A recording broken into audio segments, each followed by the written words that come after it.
할까요? 라는 제목으로 출애굽기 33장 17절에서 19절 권사님 나오셔서 우리 합독해 주셨습니다. 우리 함께 한번 따라합시다. 은혜 받읍시다. 자, 오늘 모세가 하나님 앞에 받았던 응답이 그거였었어요. 오늘 19절 말씀에서 보니까 하나님이 모세에게 나는 은혜를 줄 자에게 난 은혜를 주겠다. 이게 하나님께서 약속하신 말씀입니다. 내가 봐서 이렇게 은혜를 줄 만한 사람은 내가 은혜를 주겠는데, 좀 바꿔 생각하면 어떤 말씀입니까? 하나님이 은혜 받을 만한 어떤 모습을 갖추지 못했으면 난 은혜 안 줄 거야. 근데 오늘 이스라엘에 있는 우리 모든 성도님들은 은혜 받을 만한 자세가 되어 있죠? 예, 다 은혜 받으시기를 주님의 이름으로 축원드립니다.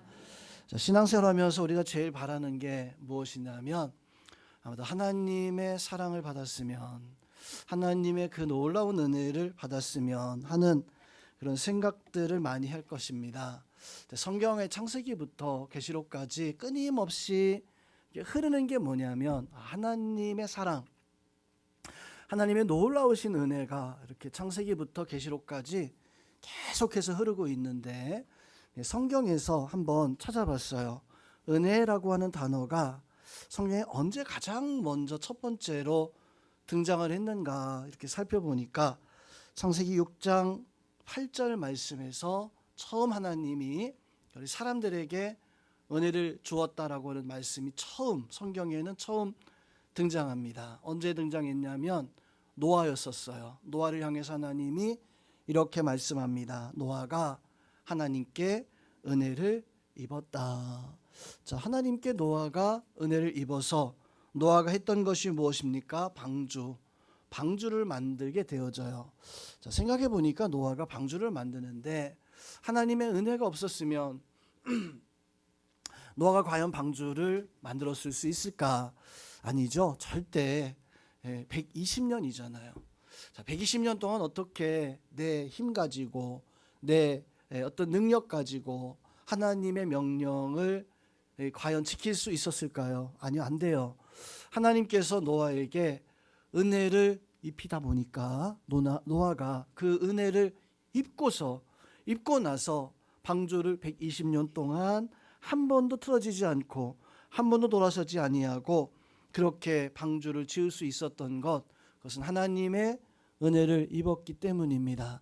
자, 우리가 지금까지 신앙생활을 우리 여기 권사님들, 집사님들 제가 본 것만 해도 한 30년 가까이 우리 집사님, 권사님들 보았는데 30년 동안 묵묵히 이렇게 신앙생활을 해올 수 있는 이유, 해올 수 있는 그 어떤 그 역사 뭘까요? 도대체 우리 권사님들이 참 착해서 아닌 것 같아요. 착한 건 아닌 것 같아요. 그러면 고집이 있어서 고집이 있긴 있는데 그래도 뭐 그 정도 버틸 만한 고집보다는 그런 것도 없는 것 같아요. 제가 생각해 보니까 이게 하나님의 은혜를 입은 사람들이구나. 하나님의 은혜를 입었기 때문에 30년 동안 이 한 교회에서 묵묵히 신앙생활하면서 이렇게 지금까지 오지 않았는가. 그렇습니다. 성경에 보면 창세기 말씀에서 아담과 하와도 은혜를 입었다는 말씀은 분명 등장하지 않지만 분명한 것은 아담과 하와도 하나님의 은혜 아래 있었죠. 에덴 동산을 하나님 만들어 주시고 그리고 먹을 양식을 더하여 주시고 그렇게 하나님께서 아담 하와에게 은혜를 주었고 또 많은 믿음의 사람들이 하나님께서는 은혜를 더하여 주셨습니다. 여러분들에게 그 은혜가 넘치는 것을 믿으시기를 주님의 이름으로 축원드립니다. 자, 그런데 놀라운 것은요, 우리가 하나님을 믿는 우리 권사님들, 우리 집사님들도 하나님의 은혜를 입었는데 하나님은 참 놀랍게도 불신자들에게도 하나님 은혜를 주신다는 거예요. 하나님 알지 못하는 사람들에게도 은혜를 주신다는 겁니다. 그리고 그 은혜가 한 번도 한순간도 하나님은 절대 은혜가 멈추는 법이 없어요.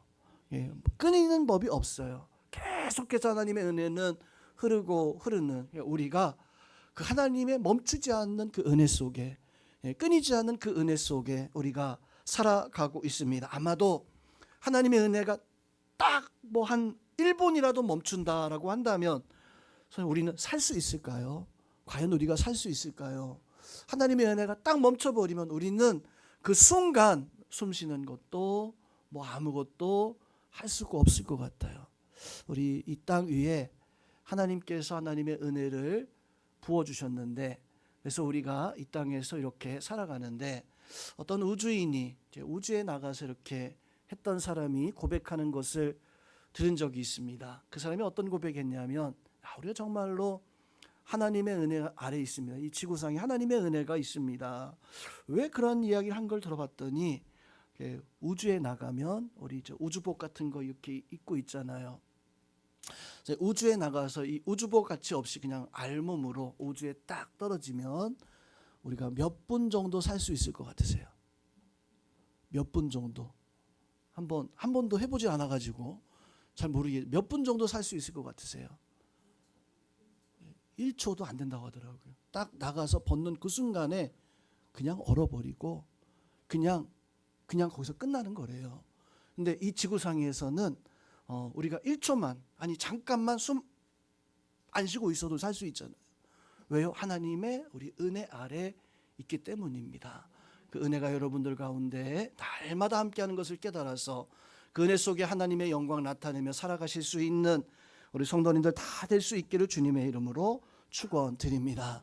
자, 오늘은 은혜란 과연 무엇인가? 성경에서 말씀하고 있는 은혜가 참 여러 가지의 것들이 있는데 그 중에서 대표적으로 한 3가지 정도만 한번 살펴보고자 합니다. 자, 첫 번째로 은혜라고 하는 말의 단어를 보니까 히브리 말로 헨이라고 이렇게 그런 단어가 있어요. 헨이라고 하는 말이 무슨 말이냐면 윗사람이, 높은 사람이 아랫사람들에게 이렇게 몸을 굽혀준다라고 하는 그런 의미가 헨이라고 하는 의미라고 하더라고요. 성경에 이 헨이라고 하는 은혜가 언제 표현이 되어졌냐면 창세기 39장 4절 말씀에 보면, 우리 한번 찾아볼까요? 창세기 39장 4절의 말씀.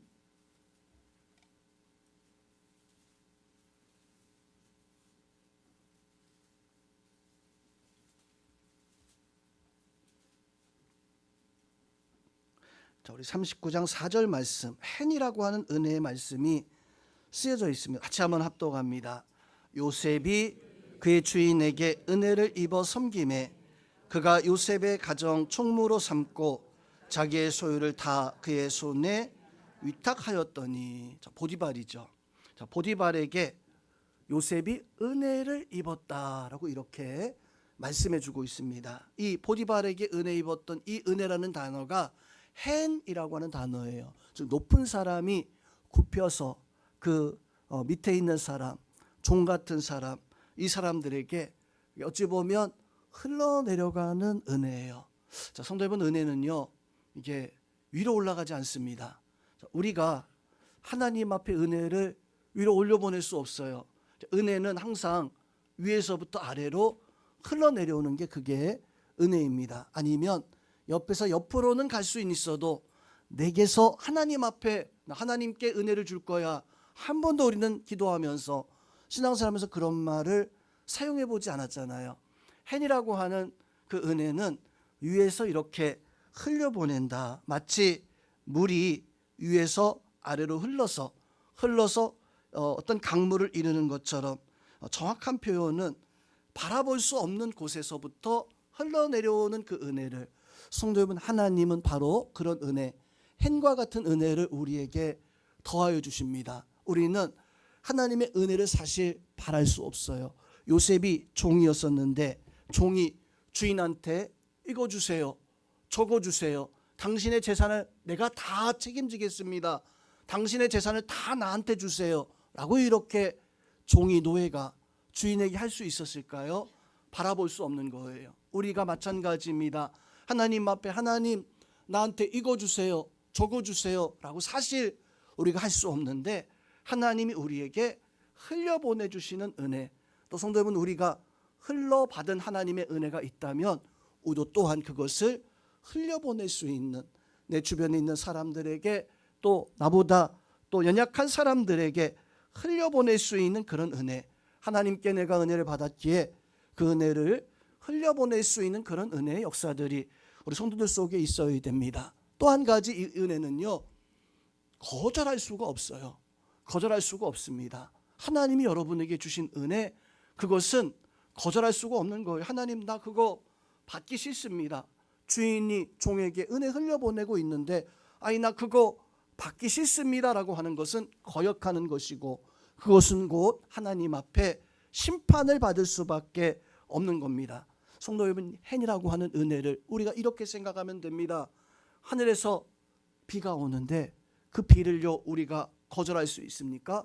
우리가 그것을 막아낼 수 있습니까? 하나님께서 우리에게 베풀어 주신 은혜는 그냥 받아 누리고 그 은혜 속에 우리가 살아가는 여러분들에게 그 은혜가 날마다 있고, 내가 그것을 거절하지 못하니까 내가 그냥 누리고 있다 보니까 은혜가 아닌 것처럼 생각이 되어지기도 합니다. 너무나 당연하게 생각이 되어지기도 합니다. 그러나 그 은혜는 당연한 게 아니에요. 하나님이 우리를 사랑하시고 하나님이 우리를 긍휼히 여기셔서 우리에게 더하여 주시는 그 은혜, 하나님께서 우리를 향해 흘려보내시는 그 은혜를 받아 누리기 합당한 우리 성도님들 다 되시기를 주님의 이름으로 축원드립니다. 두 번째, 은혜라고 하는 단어가 성경에서 보면 카리스라고 하는 단어로 많이 사용되어져요. 카리스라고 하는 단어는 참 내가 보기에 아름다운, 흠모할 만한, 매력적인, 나보다 뭔가 참 뛰어난 것 같은 어떤 이런 모습을 가지고 있어서 가까이 하고 싶고 곁에 두고 싶은, 그것을 바로 카리스의 은혜라고 이렇게 이야기하는데, 요즘은 그 말을 좀 사용하지 않는 것 같아요. 예전에는 이 말을 참 굉장히 많이 사용했었던 것 같은데 요즘은 글쎄요 잘 사용하지 않는 것 같아요. 우리 중고등부 학생들이 다 어디 갔나? 도영아, 시험 기간이에요. 그렇구나. 시험 잘 봐야죠.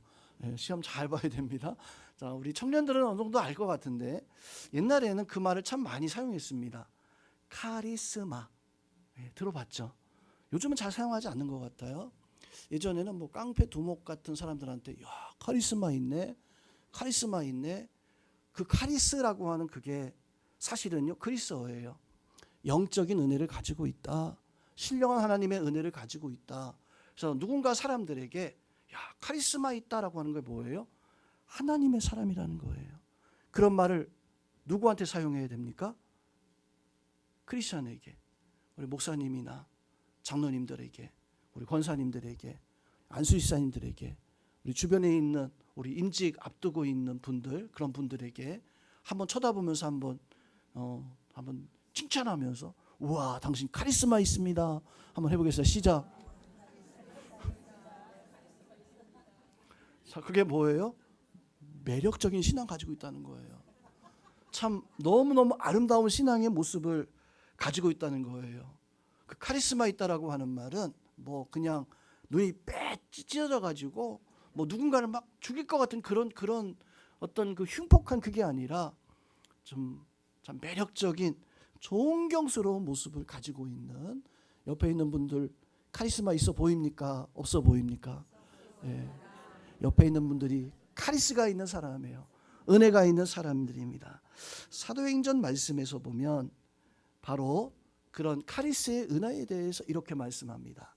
사도행전 2장 47절 말씀에서 보니까 하나님을 찬미하며 또 온 백성에게 칭송을 받으니 주께서 구원받는 사람의 수를 날마다 더하시니라. 자, 여기서 하나님 찬미하고 온 백성이 칭송받았다, 이 단어가 카리스예요. 초대교회 성도들 보니까 다 은혜가 있었어요. 마가다라 방에 성령이 임하고 그 성령이 임하니까 그 마가다라 방에 있었던 이 제자들이 은혜가 충만하잖아요. 성령이 충만하잖아요. 영이 충만했던 거예요. 그래서 백성들이 그 사람들을 보면서 당신은 하나님의 영이 있습니다. 당신은 하나님의 영, 카리스가 있는 사람들입니다. 기도하면 응답받고 하나님 앞에 구하면 하나님께서 채워주시고 어디를 가든지 하나님께서 그 백성들과 제자들과 초대교회 성도들과 함께하는, 날마다 떡을 떼며 교제하고 나누는 그 모습에서 보니까 백성들이 야, 칭찬받을 만하다. 정말로 이 사람들은 하나님의 영이 있는, 하나님의 영광이 있는, 하나님의 감동이 있는, 카리스 있는 사람들이다 라고 이렇게 칭찬받던 사람들이 초대교회 성도들이었었어요. 그 성도들은 그런 은혜가 있었습니다. 카리스의 은혜, 본받을 만한, 그냥 쫓아하고 싶은, 매력적인, 존경할 만한 이런 은혜를 가지고 있어서 초대교회 성도들이 아침마다 또 저녁 될 때까지 사람들에게 끌리는, 흠모할 만한 어떤 이런 모습을 가지고 있었습니다. 우리 성도님들도 이런 카리스의 은혜를 누리셔야 됩니다. 자, 카리스의 은혜를 누리려면 다른 게 필요한 게 아니에요. 마다라방의 제자들이 원래는 카리스의 은혜가 없었습니다. 사람들이 흠모하고 존경할 만한 그런 은혜를 가지고 있지 못했어요. 어떻게 되어집니까? 마다라방에 성령이 임하게 되어졌을 때 그 모습이 달라진 거예요. 그 젊은이들이, 그 나이든 늙은이들이, 죄송합니다, 성경에 그렇게 나와 있으니까요. 그 젊은이들이, 또 그 늙은이들이 하나님의 영이 충만한, 카리스가 충만해서 예언하고 하나님의 그 찬양과 노래를 하게 되어지는 그런 역사들을 가지고 있었던, 우리 자리에 우리 영업교회 성도님들도 하나님이 주시는 그 카리스의 은혜가 있어야 돼요. 은혜로 살아가시기를 주님의 이름으로 축원드립니다. 세 번째는 은혜라고 하는 단어, 세 번째는 헤세드라고 하는 말을 우리나라 말로 번역하면 어른들이, 할아버지가 또 손자들에게, 손녀들에게 이런 말을 할 때가 있어요. 할아버지가 손자들 보면서 네 이놈 할 때가 있죠. 요거 혼내는 걸까요? 아니면 요거 칭찬하는 걸까요? 이 혼내는 것도 아닌 것 같고 칭찬하는 것도 아닌 것 같고, 저는요 네 이놈 하는 이 말은요 칭찬 같아요. 아이들이 뭐 위험한 걸 하고 있습니다. 그때 할아버지가 손자들에게 네 이놈 알려주는 거예요. 이게 위험하다는 것을, 이건 너한테 필요하지 않다는 것을, 너한테 필요한 것이 다른 것이 있다는 것을 알려주는 그 말, 네 이놈, 헤세드가 바로 하나님께서 우리에게 말씀해 주시는 권위에, 하나님께서 우리가 바른 길을 걸어갈 수 있도록 더하여 주시는 그 말씀의 그 은혜, 하나님께서 우리에게 주는 말씀의 은혜가 바로 이 헤세드라고 하는 그런 은혜입니다. 정말 미워서 그런 것이 아니라, 정말 미워한다면 뭐 노발대발하면서 뭐 경고하겠죠. 안 된다고 딱 잘라서 너 큰일 난다고. 그런데 이거는요 가르쳐 주는 거예요. 하나님의 뜻대로 살게 하기 위해서, 하나님 말씀대로 살게 하기 위해서 꾸짖음이 있지만 그와 동시에 거기에 사랑이 있는, 그리고 꾸짖음보다 더 중요한 것이 그 사랑으로 훈계해서 더 큰 은혜로 세우기 위해서 하나님께서 우리에게 헤세드의 은혜를, 성도님 우리는요 이 헤세드의 은혜를 받아야 됩니다. 내가 그릇된 길을 걸어갈 때 하나님이 우리를 향해서 내 이놈 할 수 있는, 내가 잘못된 길에 서 있을 때 하나님께서 우리를 향해서 경고하면서 내 이놈 할 수 있는 그 은혜가 우리 가운데 있어야 됩니다. 그 은혜를 누려서 여러분이 하나님 앞에 진리 바른 길로 살아갈 수 있는 그런 은혜가 있기를 주님의 이름으로 축원드립니다. 자, 이 헤세드의 은혜를 성경에서 보면 사무엘하 7장에서 이걸 말씀해 주고 있습니다. 우리 한번 찾아보겠습니다. 사무엘하 7장 12절입니다.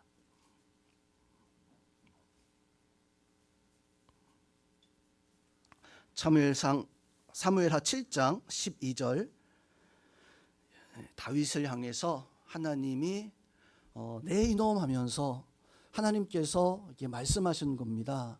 자, 언제 이 말씀하셨는가? 한번 12절부터 15절 말씀 한번 보면서 이게 언제였는가 한번 생각해 보겠습니다. 12절 15절 합독합니다. 내 수완이 차서 내 조상들과 함께 누울 때 내가 내 몸에서 날 내 씨를 내 뒤에 세워 그의 나라를 견고하게 하리라. 그는 내 이름을 위하여 집을 건축할 것이요 나는 그의 나라 왕위를 영원히 견고하게 하리라.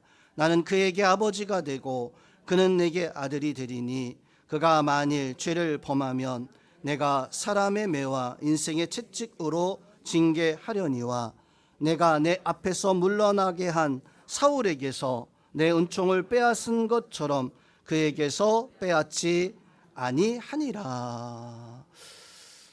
성도 여러분, 이게 헷세드의 은혜를 표현한 건데요. 자, 이해가 가십니까? 어떤 은혜였었는가? 다윗이 어느 날 자기 다윗 성에 올라가서 이렇게 지나가다 보니까 옆에 하나님의 성막이 있었어요. 성막을 보면서 다윗이 참 부끄럽고 죄송했습니다. 무엇이 부끄럽고 죄송했냐면, 지금 나는 막 승리하고 주변에 있는 많은 사람들이 다윗 왕이 최고입니다. 그래서 예루살렘에 다윗 성을 지었어요. 다윗 성을 짓고 이제 대리석으로 백향목으로 지은 그 성에서 딱 뒷짐지면서 야, 내 성이다, 내 집이다 하면서 이렇게 걸어 다니다가 옆에 보니까 뭘 보았냐면 하나님의 성막을 본 거예요. 하나님의 성막을 본 거예요. 내 성전, 내 집과 다윗 왕국과 이 성막을 보니까 너무 초라했어요. 그래서 다윗이 나단 선지를 부르죠. 나단 선지를 불러서 다윗이 나단 선지에게 약속합니다. 내 집은 참 이렇게 백향목과 대리석으로 잘 지어져 있는데 하나님의 성막은 아직 저 수달에 염소의 가죽으로 되어진 이런 걸로 되어져 있어서 내가 참 가슴이 아픕니다. 내가 오늘 작정했습니다. 내가 이제 하나님의 이 성전을 이 왕궁보다 더 크게 지을 테니까 준비해 주십시오. 나단 선지에게 그렇게 이야기를 했습니다. 나단 선지가 너무너무 좋았죠. 나단 선지도 아마도 그 이야기를 듣고 너무 당연하게 생각했던 것 같아요. 너무너무 좋아서 이제 성막으로 돌아가 가지고 그곳에서 하나님, 다윗이여, 이 초라한 이 성막을, 이것을 참 금으로 백향목으로 나무로 성전으로 짓겠다고 합니다라고 하니까 그때 하나님이 헤세드한 거예요. 이놈 한 거예요. 내가 언제 돌로 된 성전을 짓게 해달라고 했냐? 내가 언제 백향목으로 된 그걸 짓게 해달라? 내 이놈 하면서 나단 선지에게 아니다고, 다윗에게 내 이놈 하면서 아니라고. 자, 그런데 성도 여러분, 거기서 가만히 생각해 보세요. 하나님 분명 나단 선지에게 아니라고 했잖아요. 내 이놈 하면서. 다윗에게 분명 아니라 그랬잖아요. 내 이놈 하면서. 근데 그 헤세드의 은혜에서는 하면 놀라운 사랑이 담겨 있었어요. 놀라운 은혜가 담겨 있었어요. 바로 오늘 지금 읽었던 내 수완이 차서 다윗 네가 죽을 때, 조상들과 함께 누굴 때 내 몸에서 내 아들이 있을 것이다. 그를 세워서 그 나라를 견고하게 해주거든. 분명 내 이놈 했는데 하나님은 이 다윗에게 내 이놈 했으면 채찍질 해야 되잖아요. 채찍질이 아니라 오늘 말씀에서 보니까 하나님이 헤세드를 말하는 거예요. 내 이놈 하면서 너의 아들은 나라가 견고할 것이다. 그리고 14절, 그가 내 이름을 위하여 하나님의 성전을 건축하게 할 것이다. 분명 하나님은 나단 선지에게 다윗에게 내 이놈 했는데 지금 말씀에서 보니까 솔로몬이, 다윗의 아들 그 솔로몬이 그 나라, 거기에 하나님의 성전, 내 집을 건축할 것이다. 그의 나라, 그의 왕권은 영원할 것이다 라고 이렇게 말씀을 해주고 있습니다. 나는 그에게 아버지가 되고 그는 내가 내 아들이 되리니 그가 잘못하면 매로, 헤세드죠, 매로 징계할 것이고 채찍질할 것이다 라고 하는 이런 말씀을 해주고 있습니다. 성도님, 이게 헤세드예요. 성도님, 우리는 헤세드의 은혜를 받으면 그게 복입니다. 그게 놀라운 하나님의 은혜예요. 하나님 우리를 향해서 내 이놈 할 때 아이고 내가 잘못, 아니에요. 하나님께서는 우리를 결코 징계하거나 결코 우리를 넘어뜨리는 것이 아니라 우리 채찍질할 때 그걸 통해서 우리는 다윗처럼, 솔로몬처럼 하나님의 큰 역사를 이뤄나갈 수 있는 그런 은혜가 오늘 우리 가운데 있어야 됩니다. 오늘 이 자리에 있는 우리 성도님들이 바로 그런 헤세드의 그 은혜를 가지고 살아갈 수 있기를 주님의 이름으로 축원드립니다. 다윗 왕과 사울 왕의 차이점이 그거였었어요. 자, 아까 읽었던 말씀 15절에 보면 이렇게 말씀합니다. 내가 내 앞에서 물러나게 한 사울 왕은 다윗 때문에 쫓겨났죠. 물러나게 한 사울, 내 은총 사울에게서 빼앗은 것처럼 솔로몬 그 아들에게서는 빼앗지 않을 것이다. 이 헤세드의 은혜를 빼앗지 않겠다는 거예요. 헤세드의 그 은혜, 이놈하시는 사울은요, 하나님께서 이놈했는데 그 말을 듣고 고치지 않았어요. 여전히 이제 그 수양 그 양을 그걸 남겨서 하나님 앞에 제사하겠다 말하고 있고, 하나님께서 원치 아니하지만 여전히 사울은 그 하나님의 헷세대의 은혜를 누리지 못하는 어리석음의 모습을 가지고 있었죠. 오늘 이 자리는 우리 영혼교회 성도 여러분, 우리는요 사울처럼 깨달아야 됩니다. 그 헷세대의 은혜를 누릴 줄 아는 사람이 다윗이었었어요. 다윗은 하나님 내 이놈 할 때 즉시로 엎드려서 하나님 앞에 하나님 도와주옵소서, 하나님 도와주옵소서. 근데 사울은요, 나 뭐 잘못했는데요, 나 뭐 잘못했는데 내 이놈 합니까? 근데 다윗은 그렇지 않았잖아요.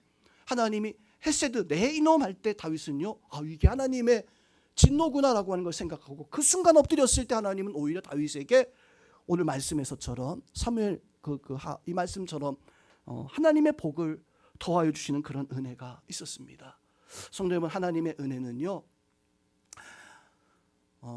정말 귀한 것은 가치를 사실 매길 수가 없습니다.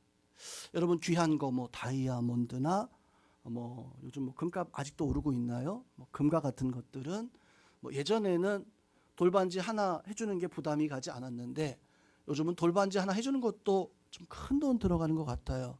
그래서 마음껏 이렇게 해주지 못하는 그런 것 같은데, 그게 가치 있죠. 가치 있으니까 사람들이 금도 모으고 또 보석도 모으고 값을 매겨요. 값을. 이거는 뭐 50만 원, 이거는 100만 원, 뭐 어떤 것은 뭐 그냥 한 뭐 억대 이렇게 값을 매기는 것들이 있어요.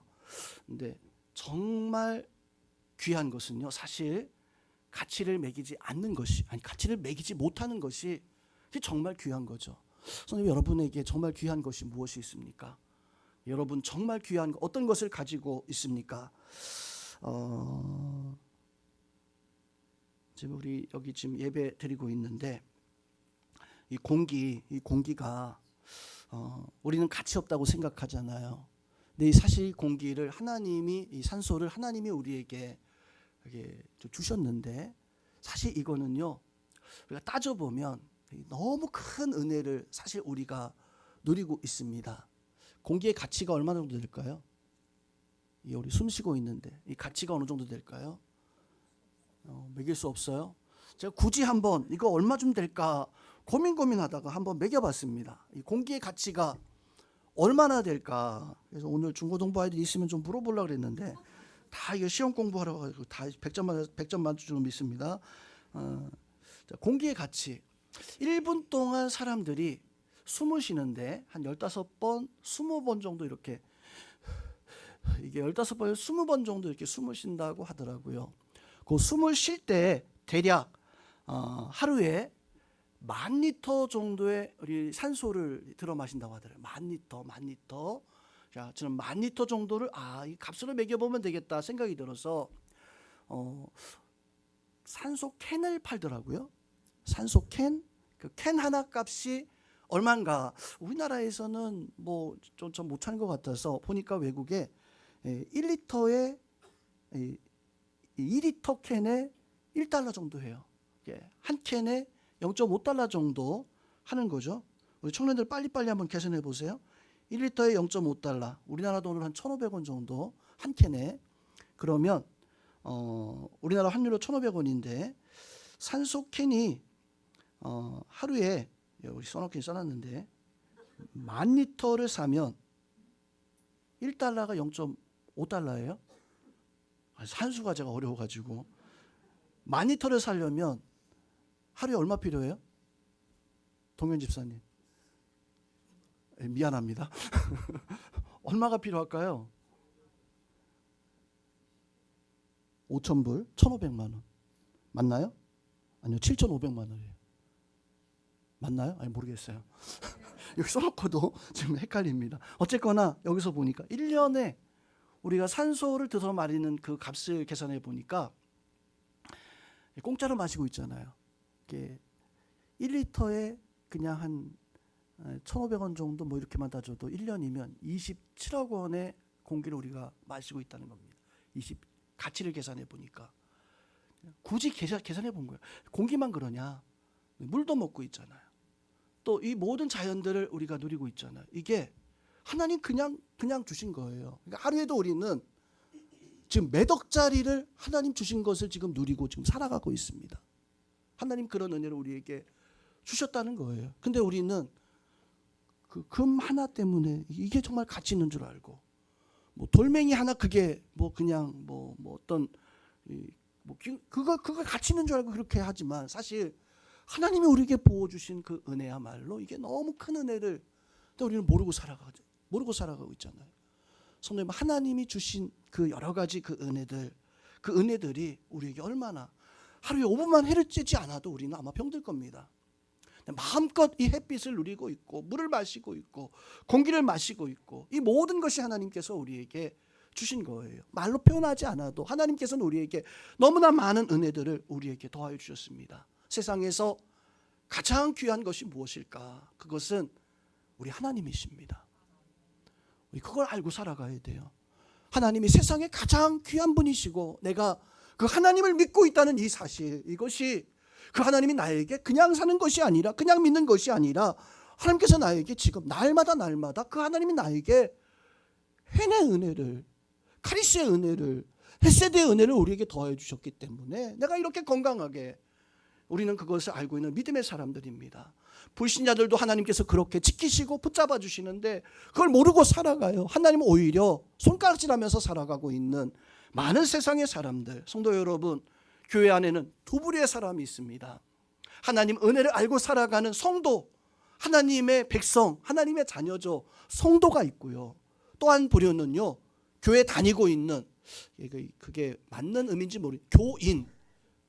그렇다고 합시다. 성도는 하나님의 은혜를 알고 있고, 교인은 그냥 교회를 다니고 있는, 나는 어떤 사람입니까? 하나님의 은혜를 알고 살아가는 하나님의 자녀 성도인가? 아니면 교회만 다니고 있는 그런 사람인가? 정말 성도는요, 하나님이 살아계시고 하나님이 날마다 우리에게 은혜를 더하여 주시고, 내가 그 능력과 은혜 속에 날마다 이렇게 살아가고 있고 하나님의 평강을 내가 누리고 가고 있다라고 하는 것을 고백하며 살아가는 사람들이 하나님의 백성, 하나님의 자녀 성도예요. 그렇지만 교인은요, 몰라요. 그냥 교회 와서 예배드리고 예수님은 알지만 그리스도가 누구인지 모릅니다. 교회 오는 사람은, 교회 다니기만 한 사람은 예수님은 알아요. 근데 그리스도가 뭔지 몰라요. 여러분은 아시잖아요. 예수님도 알고, 예수님 알고 있게 내가 그리스도도 알고 있는 우리 자리에 우리 영국의 성도님들은 하나님 앞에 하나님을 알고 살아가는 진정한 제자가 되어져야 됩니다. 그저 그냥 교회만 다니고 출석만 하면 그리스도를 아는 사람인 것처럼 그렇게 착각하며 살아가는 사람이 아니라, 성도는요, 능력이 있어요. 기도의 능력, 예배 감격의 능력, 삶 속에서 하나님이 주시는 능력이 있는 사람이 성도이지만, 교회는요, 교회 다니는 사람은 능력 없습니다. 있는 것처럼 보이지만 아니, 없어요. 여러분은 능력 있는 사람들입니다. 하나님의 은혜 아래 있기에 그 능력 가지고 하나님 앞에 살아갈 수 있는 그런 은혜를 가질 수 있는, 사단은요, 우리를 두려워하지만 교회 다니는 사람은 사단은 두려워하지 않습니다. 사단이 두려워한다. 내가 사단이 두려워하는 자이다. 내가 하나님의 은혜를 가지고 살기에 사단이 나를 두려워한다라고 하는 것을 깨달아서 여러분들이 그 하나님의 은혜를 날마다 고백하며 그 은혜 속에 살아갈 수 있는, 그저 그냥 왔다 갔다 하면서 나 예수님 알아, 그리스도 알아, 능력 없이 살아가는 그런 사람이 아닌 능력 가지고 살아가는 우리 모든 성도님들 되시기를 주님의 이름으로 축원드립니다.